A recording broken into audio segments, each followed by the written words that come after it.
In DuPage County, homelessness is I think, quite hidden. And so because it is a wealthy community, it's not well known, and people need to become much more aware of it.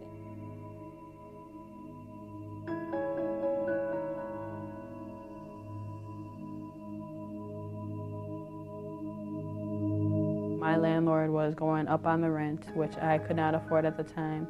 And it was hard for me to try to find an apartment with my credit report being so bad. I was in an abusive relationship for 7 years, and I was married for that long. And after that amount of time, after the abuse started being directed toward my children, I took steps to leave and make a better life for ourselves.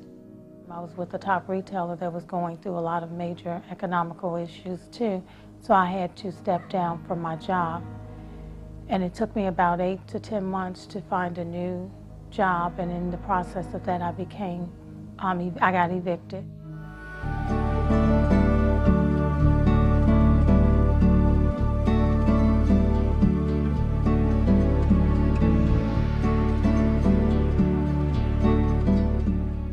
We really work out of this grassroots model that our founders first started. The idea that people can make a difference, that people can change things in the world. When Mark and I started talking about this, I had heard about a little girl who was living in a car and going to the local grade school about 4 blocks away from my house. And when the school found out that she was homeless, her parents just drove away, just moved away. And I thought, gee, that can't happen in Glen Ellen.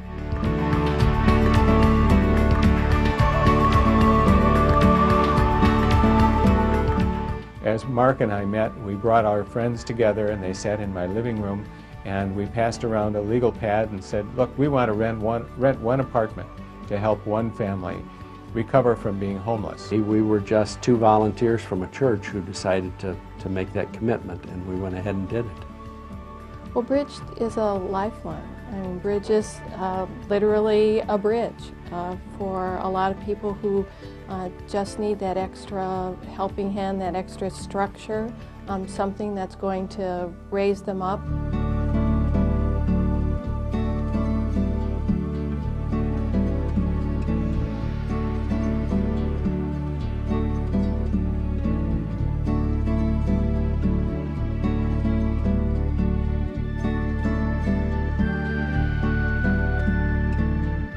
Sunday morning finds the churches and church pews filled with people who are longing to do something that is useful and helpful in the community. This is a real opportunity for a church to be a Christian witness, and church members can be involved in working with individual families.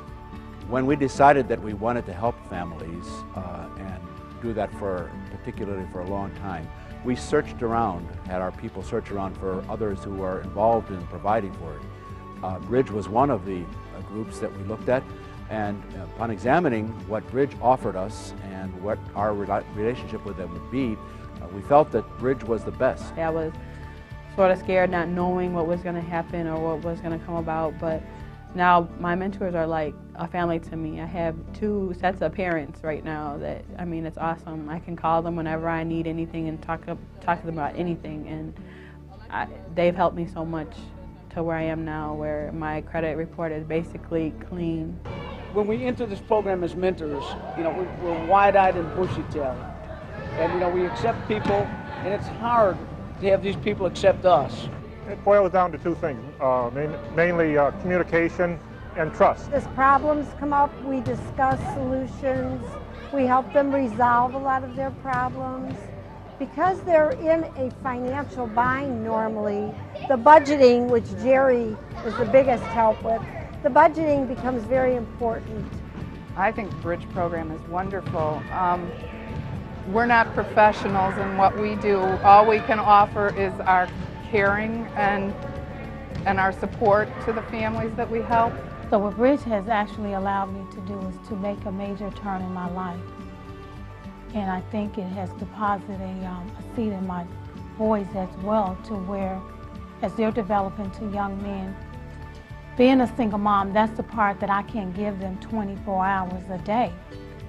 And having John as a mentor, representing them to see how you can have a male figure that unconditionally gives of his time, of himself, his thoughts and what have you, and support, that they will be developing to responsible young men and giving young people.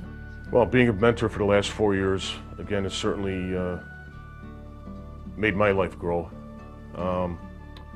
The biggest thing is to build a trust relationship from day one when you're meeting with the client, the family.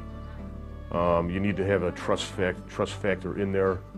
We're not looking into their financial to be nagging. We're looking into their financial program to make sure they're on the right track for the next 2 years. You know, as you draw them closer to God and going to church and stuff, it just kind of evolves. And it was like I just kept saying, get me out of my comfort zone, because I'm one who likes to be home at night. I liked the program. I thought it would fit my particular attributes, and it sounded very fulfilling, and especially one-on-one with someone. The mentors from our congregation that work with them grow so much in their Christian faith. It is also life-changing for them.